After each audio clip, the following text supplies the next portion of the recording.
Bueno, muy buenas tardes a todos.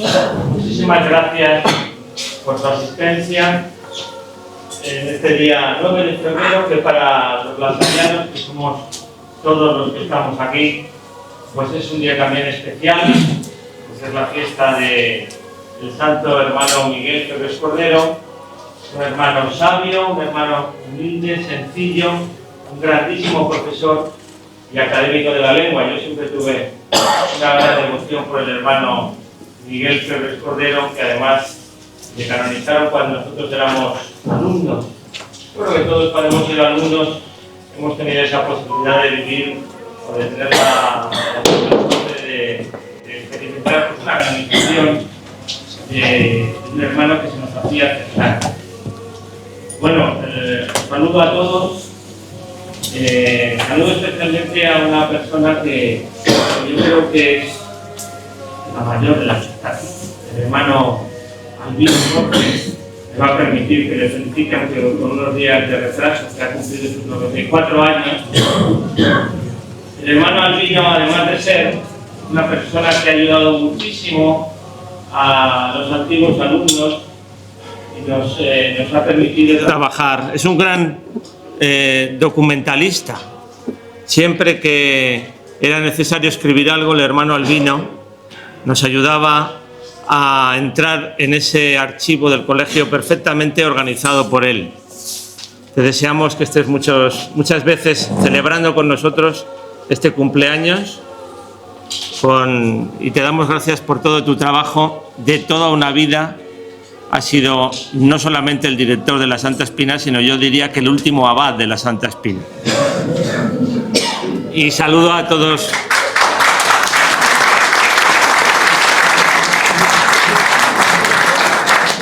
No le cantamos el cumpleaños feliz, pero el otro día el nuevo arzobispo de Nueva York, cuando entró en la diócesis, le cantaron al anterior el cumpleaños feliz. Pero bueno, no te vamos a hacer pasar vergüenza con nuestros cantos, aunque aquí hay algunos escolares. Bueno, pues tenemos el gusto de presentar esta iniciativa, este libro que hemos titulado, lo vais a reconocer rápidamente por qué, En la Santa Presencia de Dios, 100 años de la Iglesia del Colegio Nuestra Señora de Lourdes. Recordad que estamos en la Santa Presencia de Dios. Fue un título que la verdad surgió mientras estábamos escribiendo este libro, que es un libro coral. Es un libro realizado por la Asociación de Antiguos Alumnos del Colegio de Lourdes, con cerca de 30 autores y en 3 partes diferentes que ahora pasaré a indicar. Un libro que también hay que agradecer a aquellas personas que nos ayudan también en lo material en esta Asociación de Antiguos Alumnos. Yo quiero especialmente agradecer a Manuel Guillermo, a Pablo Mateos, a Gonzalo Baró con BSJ, a Verónica del Amo con Seresca, a Javier y Juan Carlos Santos, a Artes Gráficas Cargraf, Fernando Carrión, y a Cifuentes y Junquera, Correduría de Seguros, que estuvieron al lado nuestro en este deseo de este proyecto sencillo, pero al mismo tiempo con mucho cariño para el colegio. Como sabéis, el colegio ha ido cumpliendo estos años algunos centenarios. En el año 23, la construcción de lo que fue el primer gran colegio después de unos cuantos años de vida ya. Después, la construcción de la escuela gratuita en el año 1924 y la asociación felicitó precisamente el año 25 con una imagen preciosa de esa escuela gratuita con sus alumnos. No lo hemos querido tampoco olvidar en este libro, porque Miguel Ángel Cerrato pues, ha escrito un artículo precioso sobre esa escuela gratuita. Y bueno, pues en el año 24, aprovechando que el arzobispo Gandásegui venía al colegio a inaugurar el nuevo edificio, pues pusieron la primera piedra de la iglesia. Bueno, no es todo tan fácil. El colegio deseaba tener ese espacio de una iglesia suficientemente capacitada para acoger pues, a lo que iba a ser una población importante dentro del mismo. No solamente los alumnos externos, sino también los internos y una comunidad tan numerosa de hermanos como había entonces, de 60 hermanos. Bueno, pues eso se inauguró, esa iglesia se inauguró en el año 1926. Y eso es lo que estamos conmemorando, y precisamente en esta semana en la que se celebra la Virgen de Lourdes. Veremos ahora unas imágenes, pero y hablaremos también, incluso yo creo que aquí estáis buena parte de los autores del libro. Yo creo que alguno se puede animar, y si no le animaremos desde aquí, desde la mesa, como siempre se hacía al estilo lasaliano, ¿no? Preguntar alguna cosita desde la mesa. He visto que además seguimos conservando la costumbre en la universidad, no es tanto, de que cuando se pone alguien en la mesa se empieza a callar la gente. Bueno, eso está muy bien. Pero me acompaña en la mesa un buen amigo mío, que además es autor también de una parte del libro, que es Juan Luis Sainz Virumbrales, que es doctor en arquitectura, especialista en restauración y en historia de la arquitectura, un gran investigador de la historia de Valladolid, que además, como en este libro no solamente queríamos hablar de la capilla del Colegio de Lourdes, no solamente queríamos hablar de las experiencias que cada uno tiene en esa capilla, sino también queríamos hacer un poco contexto. Ese contexto podía ser un contexto lasaliano. El hermano Javier Abad dedica un artículo muy investigado, muy trabajado sobre las iglesias de los colegios de La Salle en España. Por otra parte, había que hacer una mirada a la ciudad, y esa mirada a la ciudad podía haber sido todavía más amplia, pero las páginas iban pasando. Y elegimos dos colegios, la capilla e iglesia del Colegio de San José, y aprovecho también para saludar a un ilustre colegial de San José, que es el presidente de la Fundación Municipal de Cultura. Te agradezco muchísimo que estés con nosotros. Y por otra parte también la iglesia del Colegio de la Compañía de María. Juan Luis ha estudiado bien esa iglesia, la conoce, tiene además, no lo he indicado en la presentación, la suerte de ser un gran músico.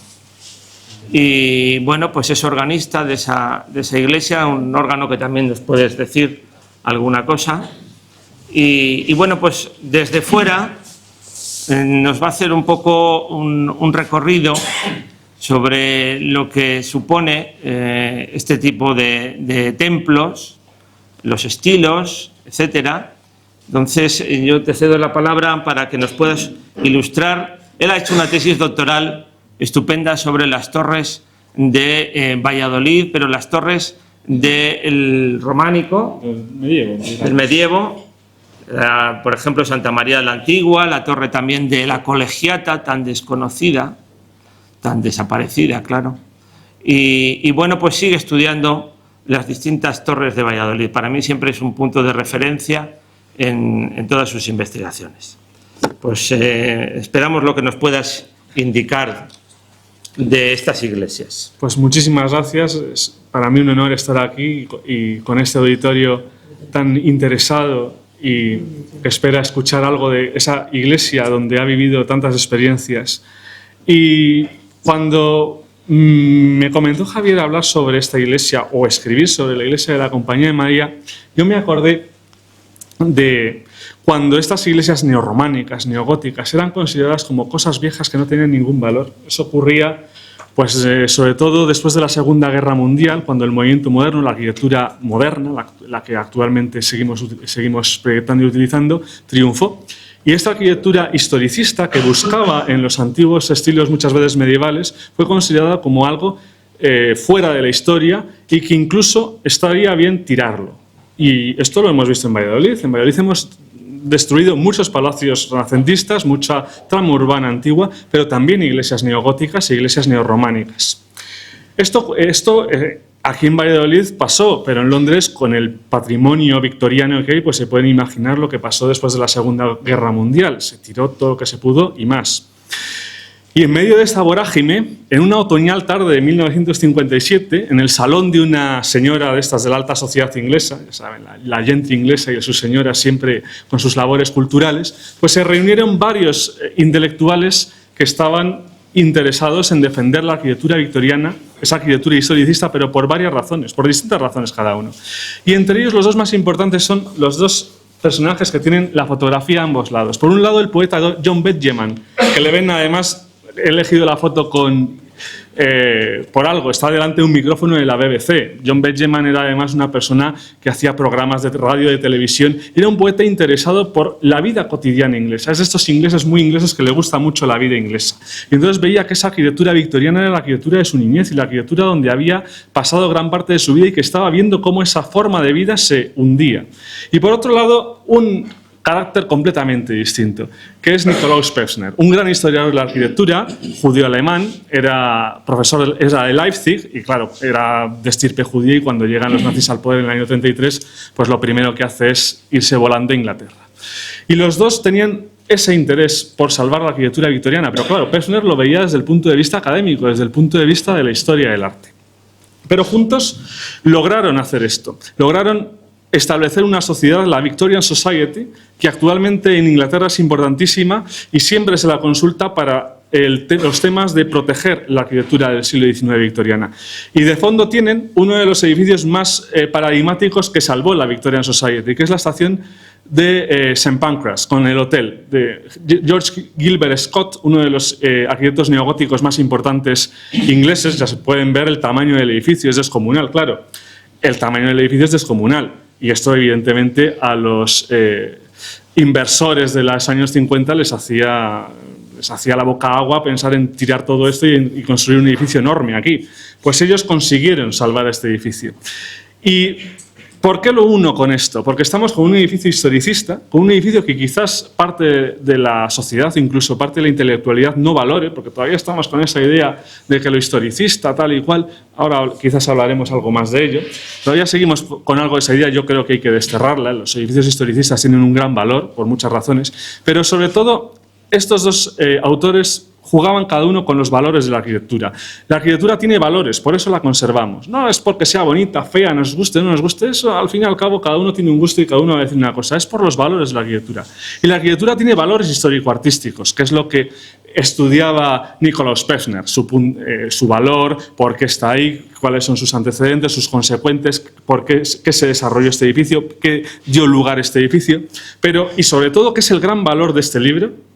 Son los valores sensibles, sobre todo los valores simbólicos. ¿Qué simboliza ese edificio para una comunidad? ¿Qué es lo que le interesaba a Betjeman? Yo he vivido en estos edificios mi niñez y quiero conservar esos edificios de mi niñez. Y esto es lo mismo. Mucha gente ha vivido en este edificio épocas de su niñez y lo recuerda y quiere conservarlo. Y ese edificio, la capilla del Colegio de Lourdes que esta tarde celebramos, es importante para una comunidad, para ustedes, porque han vivido esos muchos acontecimientos importantes de su niñez, de su adolescencia en esa capilla. Y eso es uno de los valores de la arquitectura. Eso es el patrimonio arquitectónico, lo importante también es que la sociedad lo haga suyo. Y en este caso, efectivamente, una comunidad ha hecho suyo ese patrimonio arquitectónico.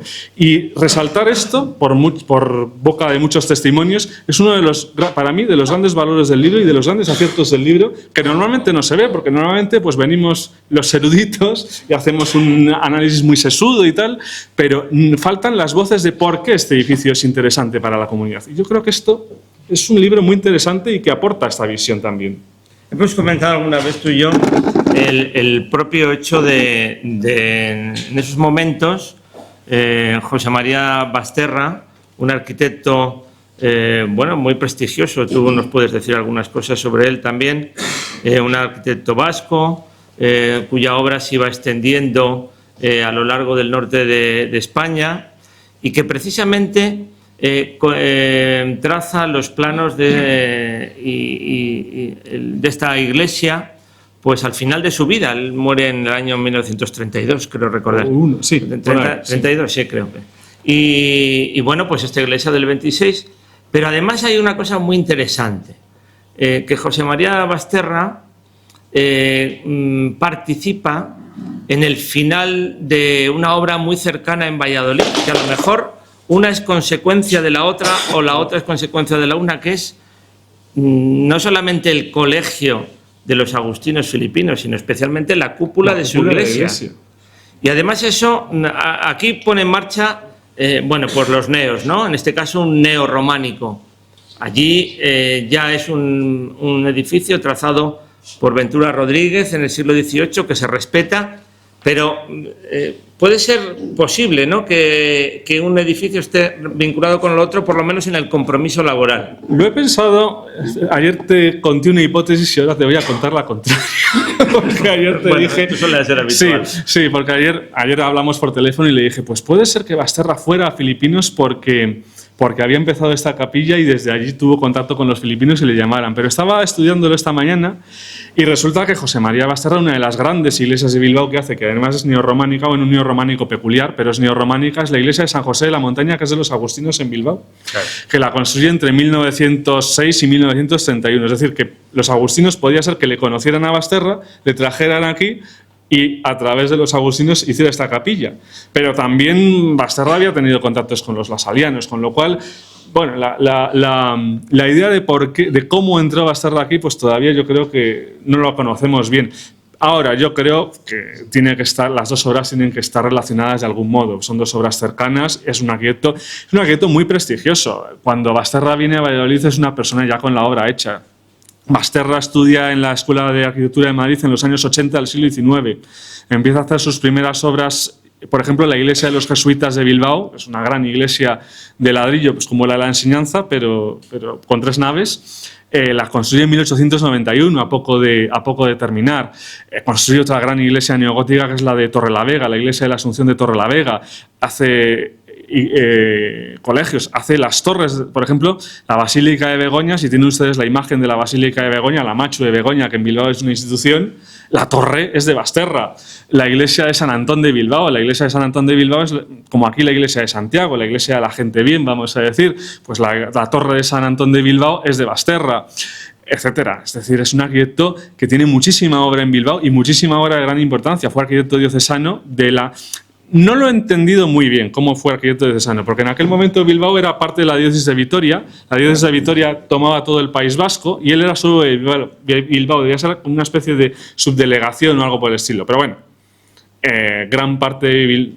grandes obras de Bilbao son de Basterra. Estamos ante un arquitecto muy importante. Y hubo un prior de los agustinos en ese momento que después va a ser obispo de Teruel, y yo creo que la fiesta fue ayer o antes de ayer, que fue mártir durante la Guerra Civil.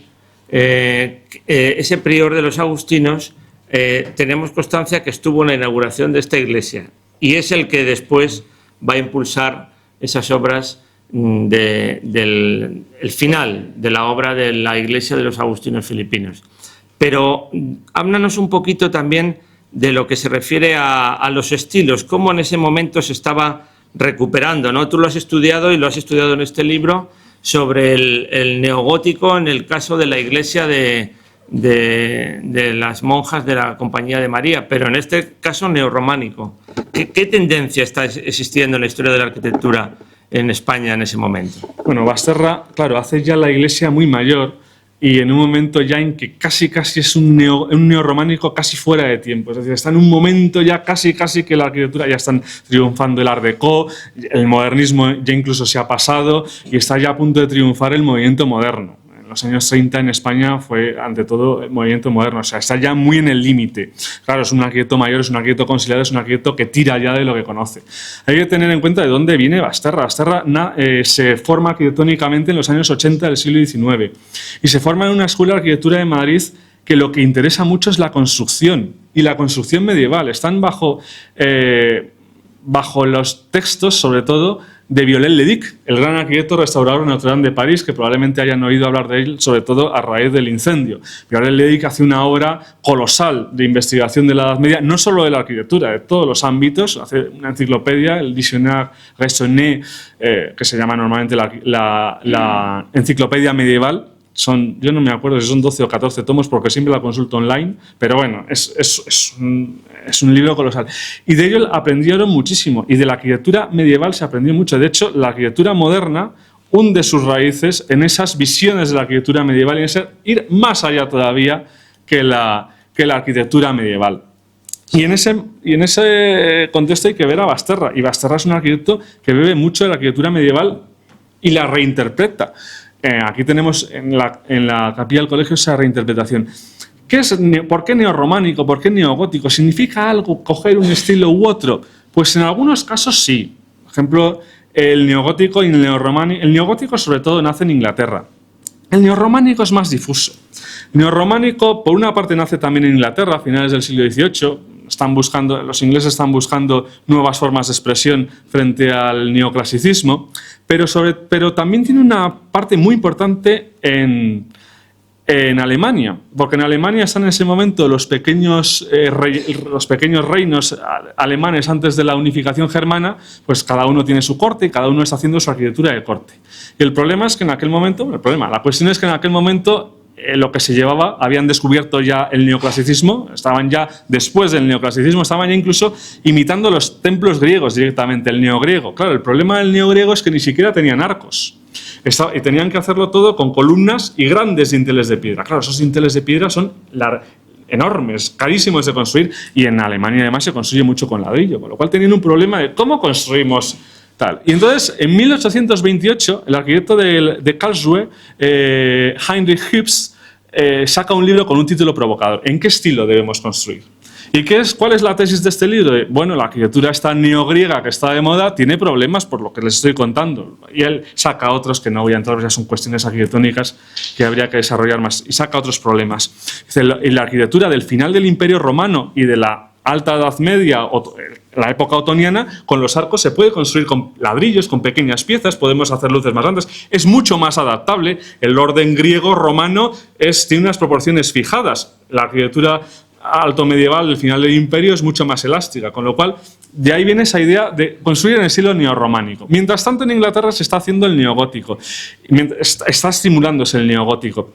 Y el neogótico, a partir de 1830-40, aparece un gran diseñador, no es arquitecto, pero hace arquitectura, no es arquitecto titulado, pero hace arquitectura, que es Augustus Pugin, que diseña el Parlamento. Por ejemplo, el Big Ben es suyo. O sea, o el trono donde se sienta el rey ante el Parlamento, en la Cámara de los Lores, es también suyo. Es decir, es un diseñador neogótico importante. Y él le da una ética al gótico. Y para él el gótico es la reivindicación, en un país anglicano, es la reivindicación de lo católico. Entonces, en Alemania, esa reivindicación de lo católico, de que el gótico es reivindicación de lo católico, además está presente en la Catedral de Colonia, que se está también terminando en ese mismo momento. Y es el catolicismo renano contra el Reino de Prusia, porque además Colonia ha pasado a depender del Reino de Prusia. Y en medio de todas estas luchas culturales, el neorrománico es, en ese momento en Alemania, ese estilo Rundbogenstil que había inventado Hübsch, es el estilo de los protestantes, porque están buscando esa sencillez frente al gótico que reivindica lo católico, los protestantes y los judíos. Y aquí en Valladolid tenemos además un pequeño trocito de Rundbogenstil, de ese estilo románico alemán, que es la fachada de la iglesia de Jesús. La iglesia de Jesús Nazareno, cuando el ayuntamiento se hace nuevo, se renueva a finales del 19, tienen que cortarla y se quita su antigua fachada y el arquitecto municipal hace una fachada que es como la de muchísimas sinagogas, iglesias protestantes, también católicas después, alemanas. Es casi un trasplante, ¿no? Ese es el inicio del neorrománico en Valladolid. Después todos cambia mucho. Por ejemplo, a mediados del 19, Viollet-le-Duc hace una gran obra, hace la obra que hemos dicho de descubrir, de investigar. El neorrománico ya no se ve tanto como una lucha entre protestantes, judíos o católicos, sino se ve como algo identitario. Por ejemplo, cuando en 1879 se empieza la Basílica de Covadonga, que además la empieza un obispo que luego va a ser el arzobispo de París, San Forés. pues la empiezan en estilo neorrománico. ¿Por qué? Pues porque aparentemente es lo que más se identifica con esa antigüedad de Don Pelayo. Claro, evidentemente en la época de Don Pelayo no existía el románico todavía, pero bueno, era algo que parecía evocar esa antigüedad medieval. Es decir, es algo más identitario. Y aquí en el Colegio de Lourdes, ¿por qué se busca ese neorrománico? Pues probablemente porque se busca cierta sencillez, evidentemente una sencillez digna, pero cierta sencillez del edificio, ¿no? Es un edificio de una nave con un ábside y yo creo que la búsqueda de ese neorrománico es esa sencillez. Y luego hay otro tema también interesante que es su materialidad, que es otro tema muy atractivo de la capilla, en su exterior con esos ladrillos que no sé si serán de Silió. Porque, claro, otro de los temas interesantes es que en 1883 Eloy Silió funda una ladrillera en el barrio de San Juan, todavía queda una de las naves, con tecnología francesa. Esto no lo sabe nadie. Eloy Silió es el socio capitalista. Las máquinas las pone un ingeniero francés y empiezan a construir y empiezan a hacer ladrillo, pero un ladrillo de gran calidad. Y eso hace que en Valladolid podamos tener esas fachadas de ladrillo visto, que van combinando elementos, que van haciendo arquerías, que van sacando rombos. Eso es lo que se llama el estilo neomudéjar, que también, que aunque se refiere a la tradición mudéjar hispana, también gran parte de la teoría viene de Alemania, curiosamente, donde también se construía en ladrillo y donde también habían hecho ese estilo Gumbauenstil. Y de hecho, la parte exterior de esa capilla, con esos grandes arcos de ladrillo, pues es muy deudora del... No sé si vemos ahí por ejemplo... Ahí tenemos en la fase de construcción y después ya terminado. Todos esos arcos enormes que van definiendo la fachada, es una de las características más importantes del Gumbauenstil alemán, que es que la traducción directa es el estilo del arco redondo. O sea que, bueno, está con todas estas ideas encima. Luego aquí tienes una serie de fotografías que son tomadas desde la otra orilla del Pisuerga. Fijaos ahí que tenemos un edificio que hoy ya ha desaparecido, que era el antiguo convento de los Carmelitas Calzados, donde estuvo enterrado Gregorio Fernández, que fue hospital militar. Pero todavía está esta fotografía, que es del año 23, pone por ahí, pues no, 23 no, porque la capilla está mal datada, porque la capilla es del 26, así que ahí se ha adelantado. Pero ahí tenemos, por ejemplo, una más cercana, con las escuelas gratuitas y todo lo que es la fachada del edificio que se inaugura en el año 1923 y luego la capilla en el 26. Fijaos también qué interesante que estas columnas faltan de la puerta, este equipo de baloncesto, y luego lo que ya es la disposición interna, que también es una cosa que merece la pena que comentemos, ¿no? Neorrománico, pero claro, con mucha luz. Con mucha luz. Con mucha luz, bueno, a partir de esas vidrieras que tienen mucho... Esas vidrieras tienen mucha importancia. Yo cuando estudiaba en Madrid iba mucho a la clase de Vango Torviso, que es ha fallecido hace unos meses, era un gran historiador del arte y de la arquitectura. Y siempre nos decía, bueno, ese tópico de que el románico es una arquitectura pesada y oscura, a veces no. La Catedral de Santiago de Compostela, la nave es muy esbelta. Y hoy la vemos muy oscura porque se han adosado capillas a los lados, todas las que queramos, pero era una nave muy clara. Es decir, efectivamente, el románico pues es de muros gordos, de una bóveda de cañón que va sobre los muros, y muchas veces es una arquitectura pesada y con poca luz, pero en manos buenas a veces es una arquitectura, hombre, no llega a ser el gótico, pero es una arquitectura con cierta ligereza y con cierta iluminación. De todas formas, Basterra aquí, por ejemplo, pues eso, hace el neorrománico muy interpretado, porque por ejemplo la bóveda tiene unas formas que nunca hubiera hecho un maestro románico, unas formas muchísimo más evolucionadas. Tiene unos cortes que se llaman unos lunetos de abanico, esto ya es muy técnico, pero bueno, se llaman unos lunetos de abanico que aparecen en Francia en el siglo XVII y en España hasta muy finales del siglo XVIII no se conocen. Es decir, es una reinterpretación pero añadiendo descubrimientos posteriores, evidentemente. Bueno, no sé si alguien ya en la sala ve alguna diferencia con respecto a la actualidad de este coro. Está el coro original, maravilloso con...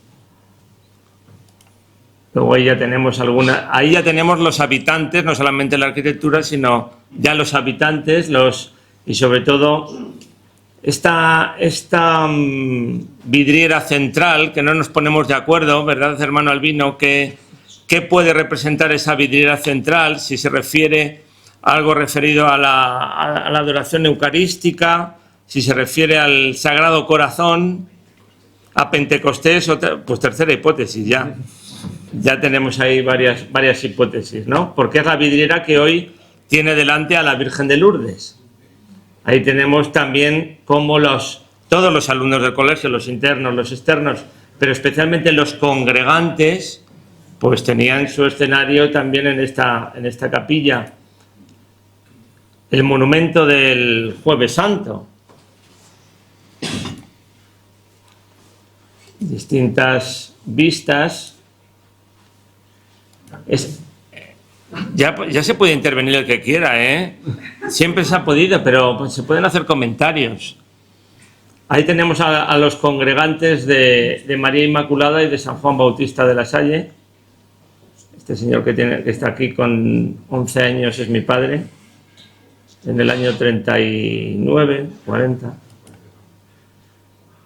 Bueno, la cantidad de ceremonias, esta la he traído porque la cantidad de ceremonias que se celebran en esta iglesia, aprovechando reuniones de hermanos. Ahí está lo que decía, estos, no sé si se ve la flechita, esta forma que tiene aquí, que recorta la bóveda, eso es lo que se llama un luneto de abanico, y eso aparece muy tarde en la arquitectura, no es románico, pero bueno, lo introduce. Ahora se me ha perdido.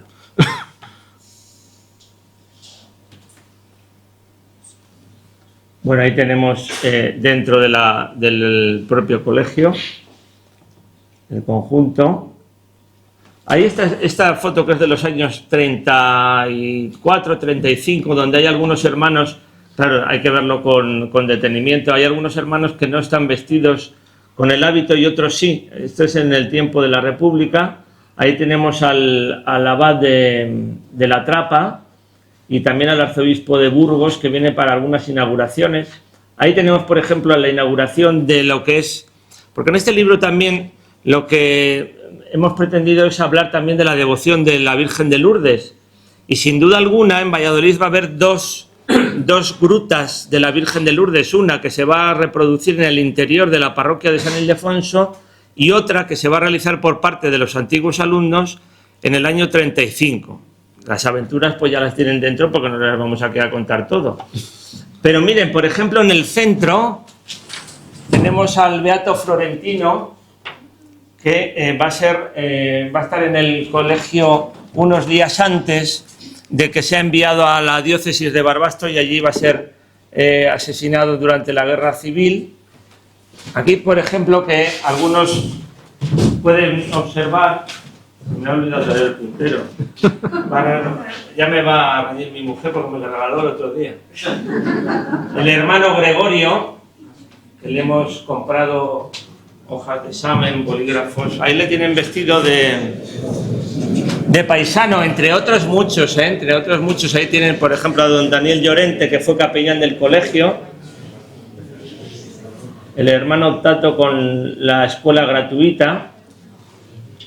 Esto ocurrió en el año 1938, una reunión, unos ejercicios de hermanos con el arzobispo de Valladolid. Y claro, muy importante, aquí estáis escolanos, José Carlos, Joaquín, Javier, más escolanos hay por aquí. Hablarnos cómo cantabais en la capilla. Muy bien. Pero algo más, porque con el muy bien no te damos buena nota. Cuéntanos algo de cómo se cantaba en la capilla. Se cantaba pues con mucha devoción y con esa afinación tan particular que teníamos la escolación. No éramos un coro cualquiera, claro. Yo creo que el hermano Julián, el hermano Jorge, el hermano Joaquín nos fueron enseñando cómo no solamente afinar, sino afinar en el sentido de buscar la elegancia, ¿no? Nosotros nos guiábamos mucho de un coro mexicano que era, no sé cómo se llamaba, ya, sí, que vinieron aquí, hicieron algún concierto y los escolanos pues nos repartimos a todos los que venían, a todos los chicos del coro, cada uno se llevaba uno a su casa para... Luego no nos tocó ir a México, pero no. Y esa manera de cantar, sobre todo esa ilusión por cantar bien, que se notaba incluso en que cuando muchos alumnos del colegio estaban jugando al fútbol en el patio y demás, pues nosotros estábamos ensayando. Es decir, que era un sacrificio importante, ¿eh? No tanto para mí, que no me gustaba jugar al fútbol, pero para otros sí. Para otros. Había gente que sacrificaba eso y era por cantar mejor. Luego llegó la época, pero bueno, en la iglesia, que es donde estamos, yo creo que había mañanas, porque yo recuerdo que incluso me venía a cantar a las 8 de la mañana cuando los internos tenían misa y mi madre decía, ¿para qué te levantas tan temprano? Pues, oye, para ir al colegio a cantar. Y de aquellas aguas, pues iba a estos lodos. Buena acústica siempre ha tenido la iglesia. Buena acústica. Sí, sobre todo cuando estabas en el centro del coro, estabas proyectando y se oía perfectamente en toda la iglesia. ¿Algunos escolanos de ahí del fondo? Los que éramos internos nos levantábamos y bajábamos directamente a unas salas de la planta baja y nos tenían preparados un café muy caliente. Yo me acuerdo que a veces me quemaba la lengua. Y lo curioso es que yo he cantado en la escolanía un canto que después nadie me sabe decir dónde está la partitura, ni siquiera el hermano Jorge. A ver si le sabe Joaquín, entónale un poco. Una magnolia nací, así cerca por nacido, oh dulce Jesús de ti, oh dulce Jesús de ti.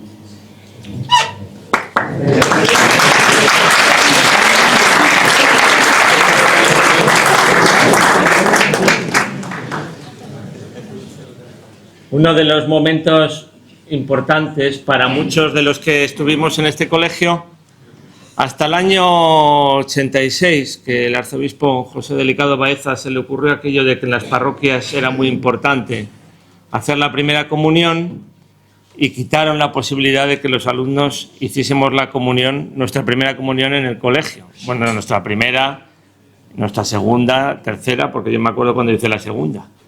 También al día siguiente, porque teníamos misa de mayo. Entonces aquí nos preparaban y nos preparaban muy bien, el hermano Mazariego nos preparó muy bien. Y aquí tenemos alguna pequeña muestra de primeras comuniones. Seguramente muchos de vosotros hicisteis la primera comunión aquí. ¿Tenéis fotos de aquella primera comunión, Jesús? ¿O suficientemente contrastada? Es decir, que el fondo no fuese del mismo color que la americana. Cuéntanos un poco de esa primera comunión, Jesús. No tengo fotos porque las fotos del día de la comunión, el carácter del hermano Andrés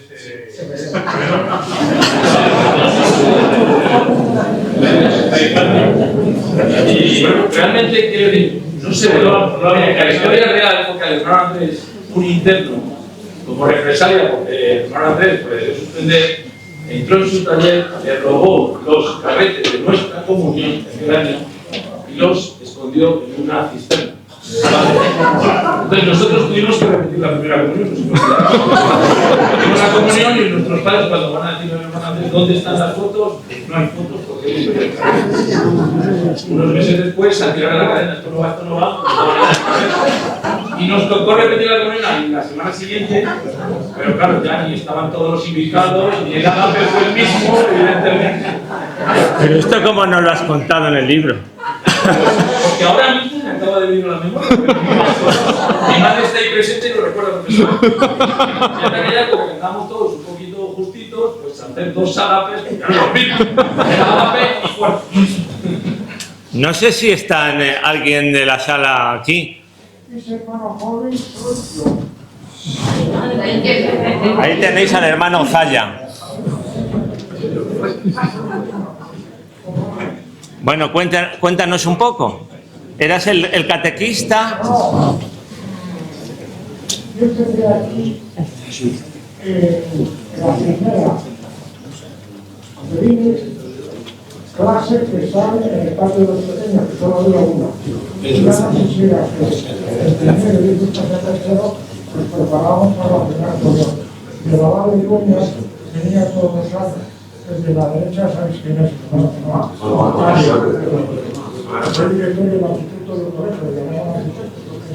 ¿Qué quitó algo de Quitó el coro. Sí, bueno, arquitectura funcional. Sí. Los internos delante, detrás de los hermanos, y eso que te quitaron, pues fue el tiempo de los hermanos, en 1964. Eso es todo lo que Y se aprovechaba la primera comunión, Ah, mira, ese es Juan Carlos Pérez de la Fuente. que estaba también por aquí. Juan Carlos. ¿Por dónde andas, Juan Carlos? ¿Qué estabas diciendo aquí?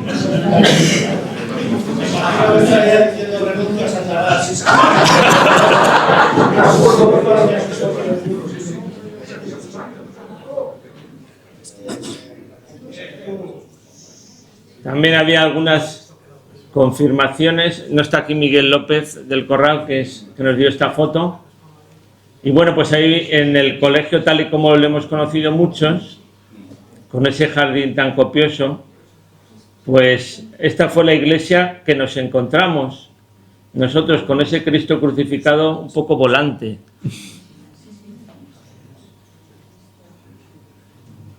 Ya que está por ahí José María Moretón, que tienes un artículo precioso en este libro de vivencias del colegio, cuéntanos alguna. Bueno, están ahí todas registradas. El que lo quiera leer, que lo lea, ¿verdad? Ha sido que cuando yo llegué al colegio, pues la casilla solo tenía 25 años. Me dije así y me despido. Ya conozco, pero vamos, quiero decir que no pensaba yo que era tan moderna aquella. Bueno, con los cambios, se producen cambios, se cambia el altar, se consagra el nuevo altar. Ya tenemos ahí a Alberto, a Carlos Martín Manjarrés. Cuéntanos tú algo, ¿te dedicas tu artículo a Carlos Martín Manjarrés? Barrera, Alberto Barrera. Habéis empezado diciendo que los edificios tienen vida, que los vivos. Para mí este edificio es la iglesia de mi colegio y la iglesia de don Carlos Martín Manjarrés. A mí me marcó muchísimo.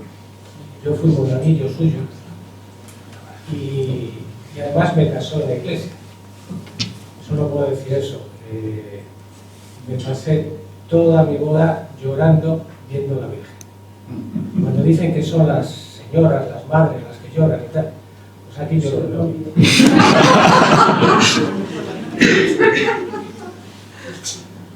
Junto a don Carlos Martín Manjarrés, don Antonio García, en primeras comuniones, y ahí les vemos de nuevo, juntos, durante tantos años fueron nuestros capellanes. Uno se alargaba más que el otro, ¿eh? Y ahí tenemos las Eucaristías tan bellas, tan impresionantes en el tiempo del centenario del colegio en el año 1984. ¿Eras tú, Pablo, alumno del colegio? ¿Te acuerdas tú de esos momentos? Hace 42 años. Unas cuantas. Ahí tenemos me parece al obispo de Palencia, a don José Delicado Baeza, esta última. de frente y de espaldas de los sacerdotes, algunos de ellos antiguos alumnos del colegio. Recuerdo perfectamente esta Eucaristía del obispo de Palencia, don Nicolás Castellanos, que fue bajando por el pasillo central de la iglesia, dándonos la paz a cada uno de los que estamos en el extremo del banco. Era un obispo singular, un obispo fantástico.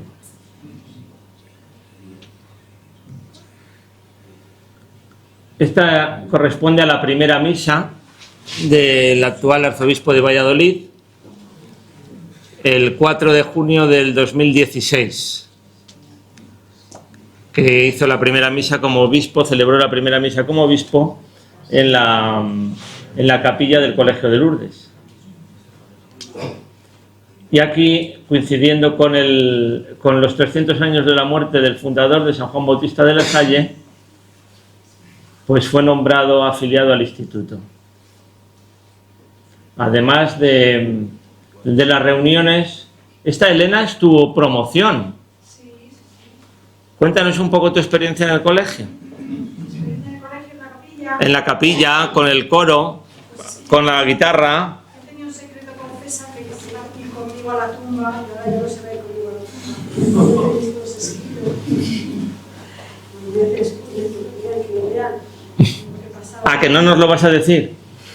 Es que, a ver, lo que pasaba era que se preparaban las misas, bueno, y había una serie de cantos. Yo formaba parte del coro de las guitarras, yo tocaba la guitarra y entonces había que tocar pues las canciones que el grupo preparaba. Pero a veces la Virgen nos hablaba y nos decía que esa canción no, que esa otra.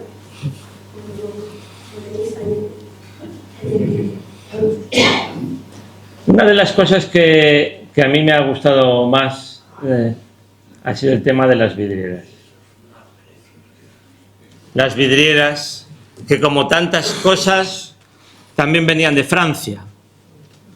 Y las vidrieras no fueron elegidas al tuntún. La verdad es que, deteniéndose poco a poco, algunas veces, ya sabes, Juan Luis, que buscamos tres pies al gato o justificantes que a lo mejor cuando se eligieron estos santos pues no lo tenían tan claro, ¿no? Pero desde San Juan Bautista de la Salle, por supuesto, y Santo Tomás de Aquino, que parecía lógico, el contrapunto carmelitano francés-español de Santa Teresa de Jesús y Santa Teresita del Niño Jesús, pero a continuación vienen algunas coincidencias que llaman la atención. San Ildefonso, con la parroquia, Santa Paulina, que a mí me ha costado encontrar qué Paulina se refería en el santoral, San Eugenio, que bueno, fue arzobispo de Toledo, ese no he encontrado yo mucha justificación, y Santa Margarita de Cortona, porque en realidad, pues bueno, en aquellos momentos la espiritualidad era más hacia el Sagrado Corazón de Jesús. Pero después, los reyes santos, San Fernando y San Luis era el santo patrono del director del colegio que estuvo durante muchos años, desde 1904 al 22, y que fue la mente pensante de toda esa reforma. San Cesario, pues era el patrono del hermano visitador, del primer visitador del distrito de Valladolid. San Isidoro también había otro hermano que era asistente del general y que había apoyado mucho esta construcción. San Pedro y San Pablo parecen claros como columnas de la iglesia, Santiago como patrono de España y junto a él a la Virgen del Pilar. En el coro, mucho más desconocidas, os saludaban, cada uno de ellos.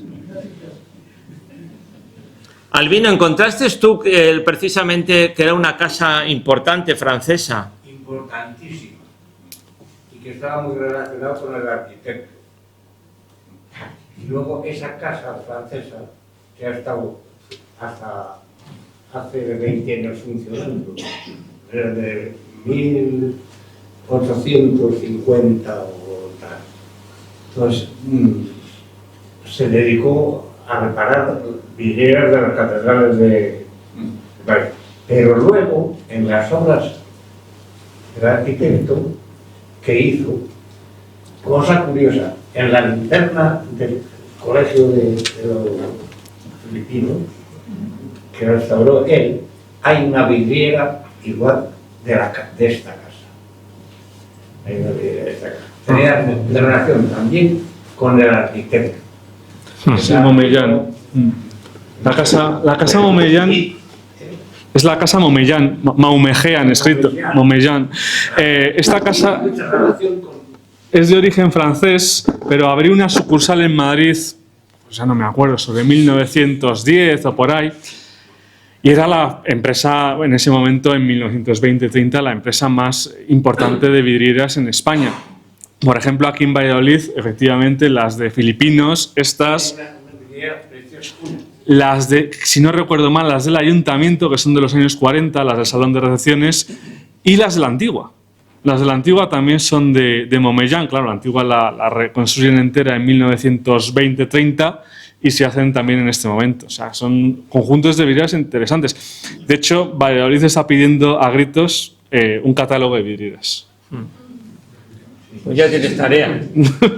Aquí tenemos dos muy desconocidas en el coro, que son San Juan Bermach, es el único jesuita de todas las vidrieras, que era un modelo de la juventud cristiana, junto con San Luis Gonzaga, San Estanislao de Cosca, el beato Bernardo de Hoyos, y por otra parte San Tarsicio, un niño de la Eucaristía, un niño mártir porque había custodiado, se había convertido en sagrario, no había permitido que profanasen la Eucaristía.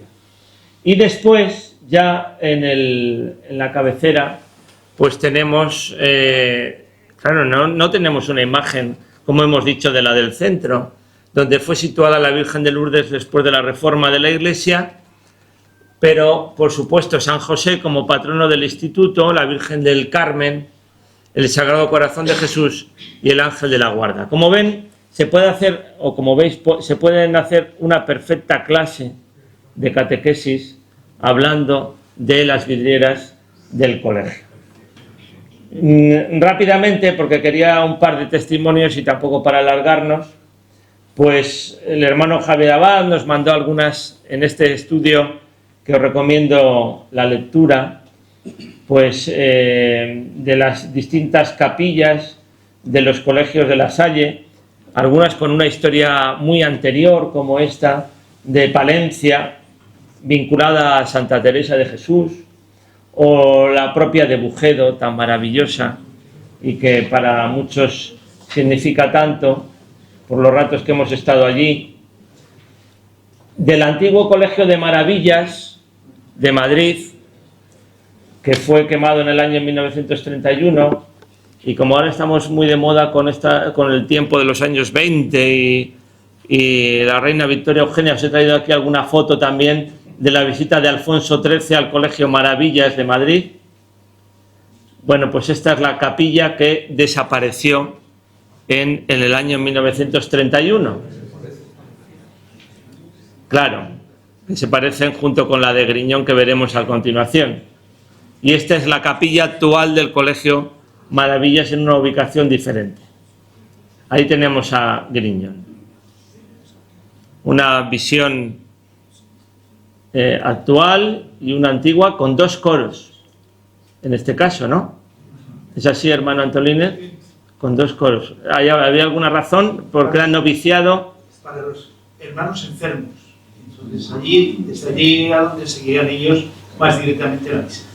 Bueno, aprovechando que estás con la palabra, ¿nos puedes decir alguna cosa como superior de la comunidad de esta capilla, de lo que significa? Bueno, para mí muchas cosas. Fundamentalmente, muchos de los hermanos que estamos aquí, nuestra primera profesión como hermanos la hicimos aquí. No era entonces Bujedo el lugar como ahora, sino el Colegio de Lourdes, que era más cercano, y durante el verano o en el mes de junio teníamos aquí nuestras profesiones, primeras profesiones, o también profesiones perpetuas de los hermanos, con lo cual Lourdes en ese sentido tiene un sentido muy de un valor religioso profundo.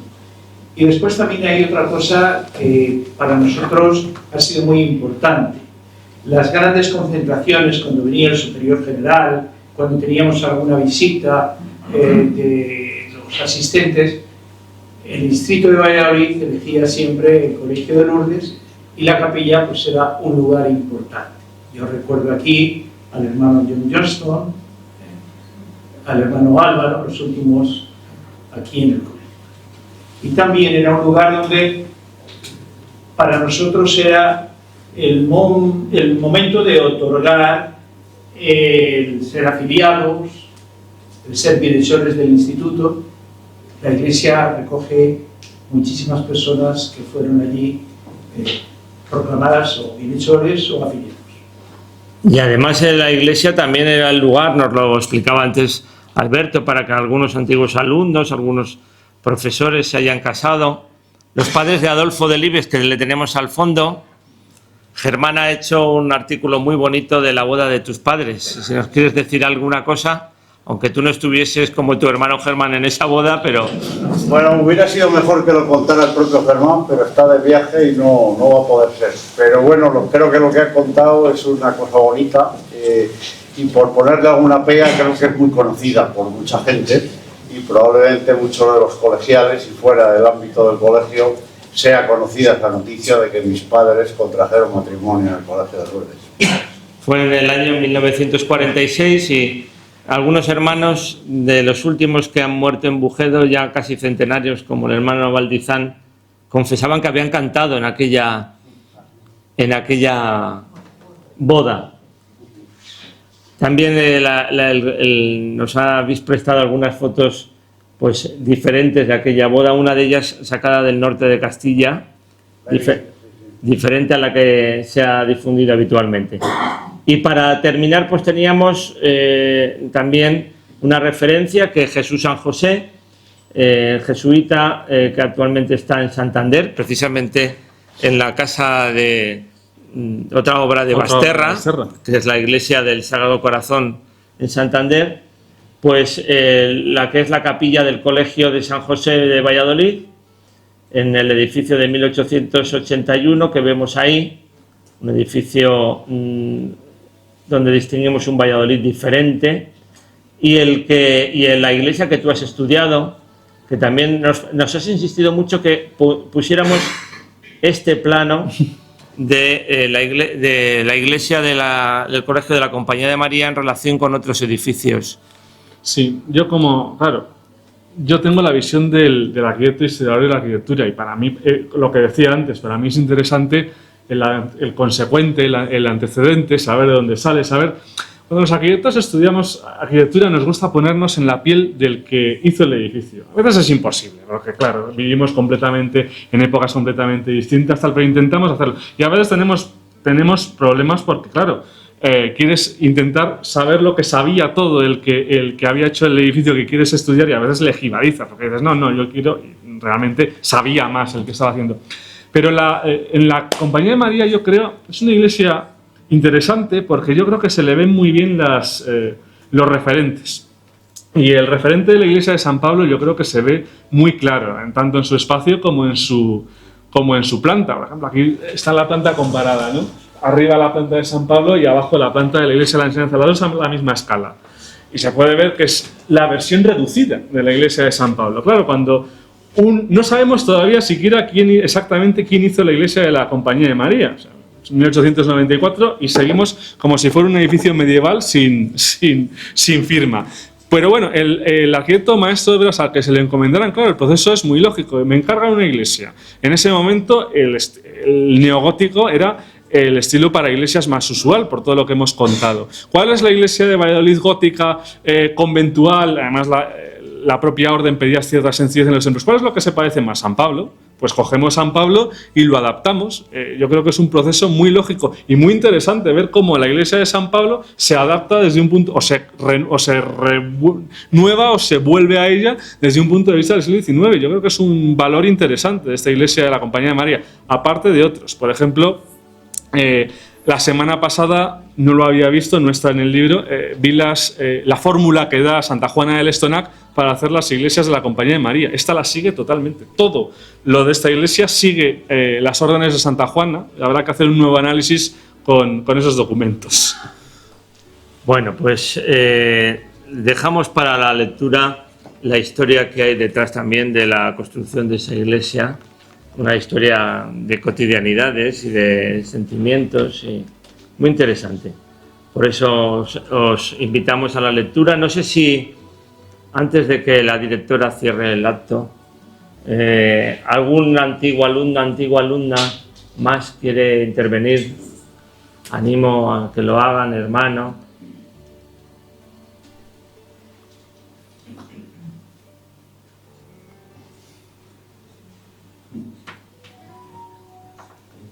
Bueno, pues nada. Ginter, ¿no quieres decirnos nada?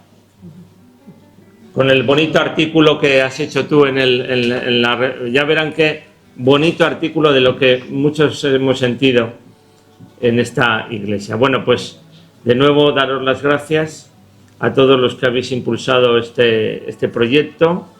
Queremos que se difunda.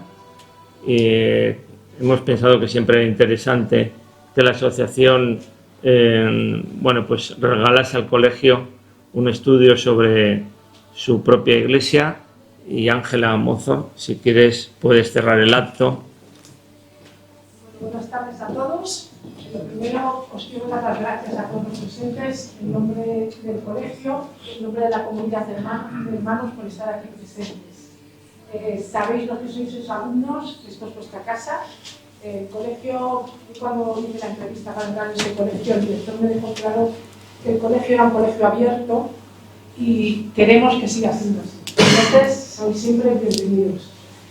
Luego, especialmente, quiero dar las gracias a la iniciativa que ha tenido la Asociación de Antiguos Alumnos por este libro, porque yo creo que es un libro muy importante, porque recordando la visión o los conceptos que establecía Unamuno entre historia e intrahistoria, creo que este libro lo contiene, ¿no? Hay un relato de una serie de acontecimientos pasados, tratados con mucho rigor, como os han demostrado, pero luego hay mucha intrahistoria, muchas historias anónimas de las que vosotros también habéis participado, y eso da una riqueza y hace que la historia sea una historia viva.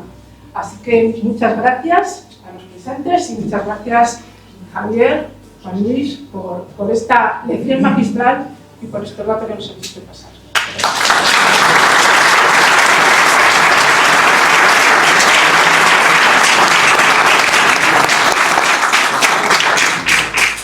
Bueno, Balmori soñó que de la iglesia salía una procesión de una cofradía de Semana Santa. Yo también tuve algunas veces ese sueño, pero era una casi utopía. Hemos soñado muchas cosas en esta iglesia, ha significado muchas cosas y eso lo hemos querido reflejar en este libro, que forzosamente es incompleto, que cada uno después en la lectura que realice lo puede rematar. Bueno, muchas gracias a todos por vuestra presencia.